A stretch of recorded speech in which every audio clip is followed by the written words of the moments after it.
जननीं शारदां देवीं रामकृष्णं जगद्गुरुं पादपद्मे तयो श्रित्वा प्रणमामि मुहुर्मुहुः। नमः श्रीयतिराजाय विवेकानन्दसूरये सच्चित्सुखस्वरूपाय स्वामिने तापहारिणे। नमस्कार. स्टोरीज ऑफ वेदांत मॉन्क्स मध्ये आपण स्वामी गहनानंद महाराजांनी लिहिलेली पत्र पाहत आहोत. आजच्या पहिल्या पत्रामध्ये गहनानंद महाराज लिहित आहेत की MCA में तुम्हारी बेटियों का प्रवेश हो गया होगा. जिन्हें तुम कीड़े वगैरह समझती हो वे वस्तुतः श्री नारायण के ही स्वरूप है. स्वामी जी का वचन याद होगा तुम्हें. प्रत्येक आत्मा मूलतः दिव्य है. इसे ही अपनी तपस्या समझो. अपना जन्म ही तुम्हें इसी तपस्या के लिए मिला है. मेरी पहली की चिट्ठियों को पढ़ा करो. हर घड़ी प्रभु का नाम लेती रहो. किसी से कुछ भी प्रत्याशा न रखो. हर व्यक्ति की सेवा करती रहो जैसे करती रही हो.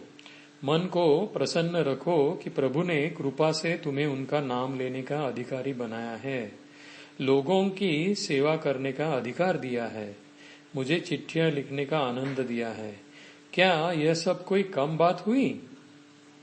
मैं तुम्हारे लिए हमेशा ही प्रभु को मनाता रहता हूं. तुम्हारा एकांत कल्याणार्थी स्वामी गहनानंद. पुढच्या पत्रामध्ये ते म्हणतात की तुम भूल जाती हो कि श्री श्री ठाकुर के सिवाय तुम्हारे मार्गदर्शक कोई भी नहीं, मैं भी नहीं. इसलिए श्री श्री ठाकुर की कृपा से जो तुम्हारी अंतरात्मा तुम्हें जो दर्शन स्वप्न आदि हुआ करते हैं उन्हें अपने आप तक ही रखो. किसी भी व्यक्ति से उनकी चर्चा इसलिए न करो कि जो दर्शन आदि तुम्हें होते हैं श्री श्री ठाकुर यानी तुम्हारी आत्मा उन्हें तुम्हारे ही लिए दिखाते हैं, औरों के साथ करने के लिए नहीं. एक बात और है, जो कोई तुम्हारे दर्शन आदि के संबंध में सुनता है अगर वह तुम्हारी प्रशंसा करता है तो तुम्हारे अहंकार को प्रश्रय मिलता है, और अगर नहीं प्रशंसा कर पाता हो तो तुम्हें दुख हो सकता है. स्वामी विवेकानंद महाराज की ग्रंथावलियों के प्रथम भाग में राजयोग नाम का अध्याय है. उसमें पतंजलि महाराज का एक योग सूत्र है जिसमें कहा गया है कि ऐसे दर्शन या स्वप्न मिले तो उन्हें सही मानकर उन पर ध्यान करना चाहिए. उस पुस्तक को अकेले में पढ़ लो. आध्यात्मिक जीवन अकेले ही होता है. आध्यात्मिक जीवन अकेले ही होता है.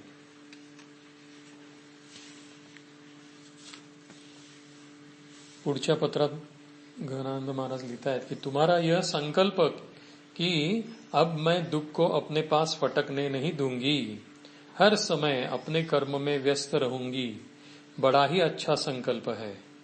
श्रीमद् भागवत पुराण में कुंती ने श्री कृष्ण की स्तुति अकिंचन वित्राय कहकर की है कि श्री भगवान अकिंचनों के मित्र है. श्री भगवान अकिंचनों के मित्र है. तुमने लिखा है स्वामी जी अभी भी मेरे पास कुछ साधन नहीं है, तो श्री श्री ठाकुर को श्री माँ को ही अपने साधन समझो. वे भी अकिंचनों के ही मित्र है. वे भी अकिंचनों के मित्र है. मैं उनसे निरंतर तुम्हारे लिए प्रार्थनाएं करता रहता हूँ. मुझे चिट्ठियां लिखती रहो. पुढे 4 जुलै 2001 महाराजांनी पत्र लिहिले एका भक्ताला. पहा ते काय लिहित आहेत की तुम्हारी याददाश्त कम नहीं है. अपने मन को जैसे अपनी एक सहेली को पढ़ाती हो उसी तरह पढ़ाओ. हमारे पूज्यपाद स्वामी शिवानंद महाराज यानी महापुरुष महाराज ने भी कभी लिखा था, एक पत्र में लिखा था उन्होंने कि श्री श्री चंडी का जब पाठ करते हो तो माँ दुर्गा को बैठने के लिए एक आसन बिछाओ और फिर माँ से कहो माँ इस आसन पर बैठो और मैं अभी श्री श्री चंडी का पाठ करूंगा, तुम सुनो. इसके उपरांत एक श्लोक पढ़ो फिर देखो माँ सुन रही है या नहीं, उनसे पूछो। अगर नहीं सुना तो उन्हें फिर सुनाओ। इस प्रकार से श्री श्री चंडी का पाठ करो। तो बेटी तुम भी ऐसे ही पढ़ाई करो। तुम अपनी पढ़ाई शारदा माँ को बैठाकर सुनाओ। फिर अगर तुम भूल भी जाती हो तो माँ तुम्हें याद करा देगी। प्रार्थनाओं के साथ तुम्हारा एकांत शुभ चिंतक स्वामी गहनानंद। पुढे 4 जून 2000चं पत्र आहे गहनानंद महाराजांनी लिहिलेलं। त्याच्यात ते म्हणतात कि अंग्रेजी भाषा पर अधिकार जमाना चाहती हो, ठीक है, लेकिन सोचकर बताओ कि जब उस भाषा पर अच्छा सा अधिकार बन जाए तो उस अधिकार का प्रयोग किस लिए, किस काम के लिए करोगी? एक इंजीनियर को भी अंग्रेजी में छपी पुस्तकों को पढ़ने के लिए या अपने शोध पत्र को लिखने के लिए, किसी सेमिनार में अपने विषय पर बोलने के लिए अंग्रेजी सीखना पड़ता है। लेकिन तुम केवल एक भाषा पर ही अधिकार लेकर क्या करोगी? स्वामी विवेकानंद महाराज को अंग्रेजी भाषा पर अधिकार था। उन्होंने उस भाषा का प्रयोग अमेरिका में तथा इंग्लैंड में जाकर अपनी आध्यात्मिक अनुभूतियों पर प्रकाश डालने के लिए किया था। तुम क्या करोगी? सोचकर मुझे लिखो। जप माला अगर हो सके तो एक नई माला लेकर मेरे पास भेज दो। मैं उसका शोधन करने के बाद भेज दूंगा। नहीं तो यहाँ भी मालाएं उपलब्ध है। मैं यहाँ से भी नई माला तुम्हें शोधन करने के बाद तुम्हें भेज सकता हूँ। जैसा चाहती हो लिखो। उपासना पद्धति नाम की छोटी सी पुस्तिका जो तुम्हें दीक्षा के समय मिली थी, उसमें दी गई विधियों का पालन करती हुई 9-10 वर्षों तक जप ध्यान उपासना आदि करती रहो।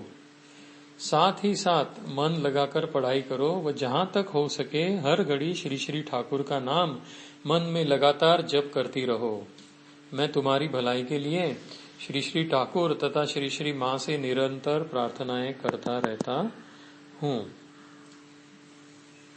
या पत्राच्या शेवटी स्वामी तत्परानंद महाराजांनी विवेकानंदांचा एक उपदेश दिलेला आहे। विवेकानंदांचं वाक्य आहे, स्वामीजी म्हणतात की परोपकार ही धर्म है, परपीडन पाप, शक्ति और पौरुष पुण्य है, कमजोरी और कायरता पाप, स्वतंत्रता पुण्य है, पराधीनता पाप, दूसरों से प्रेम करना पुण्य है, दूसरों से घृणा करना पाप, परमात्मा में और अपने आप में विश्वास पुण्य है, संदेह ही पाप है, एकता का ध्यान पुण्य है, अनेकता देखना ही पाप है।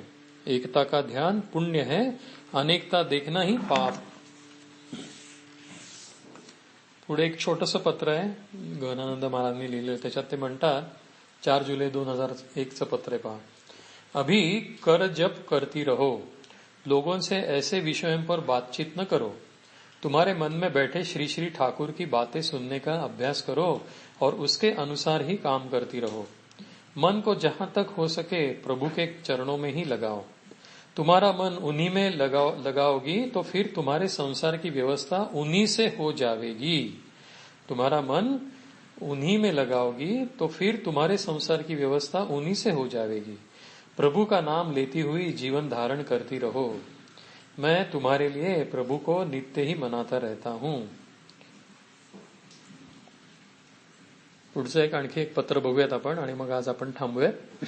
3 जुलै 2001ला हे पत्र लिहिलंय पहा। गहनानंद महाराज लिखतायत कि जब ध्यान के संबंध में तुम्हें किसी उपदेश की आवश्यकता नहीं है। तुम्हें जब ध्यान के लिए अधिकाधिक प्रयत्न करने की आवश्यकता नहीं है। तुम्हें अपने हृदय कमल में श्री श्री ठाकुर तथा माँ को बैठाने के लिए प्रयत्न करने की आवश्यकता नहीं है। अपने मन को तुम्हें अति चंचल करने की भी आवश्यकता नहीं है।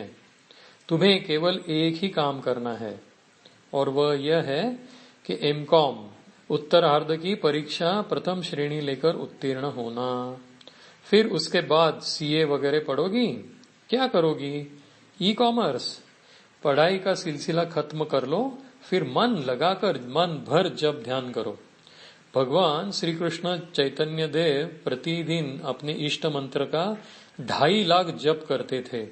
उनके शिष्य हरिदास भी इसी संख्या में जप करते थे।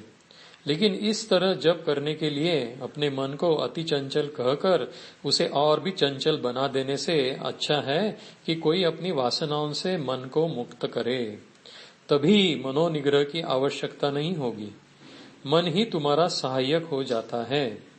मुझे चिट्ठियां लिखा करो, मैं तुम्हारी आध्यात्मिक सफलता के लिए निरंतर प्रभु से प्रार्थनाएं करता रहता हूँ।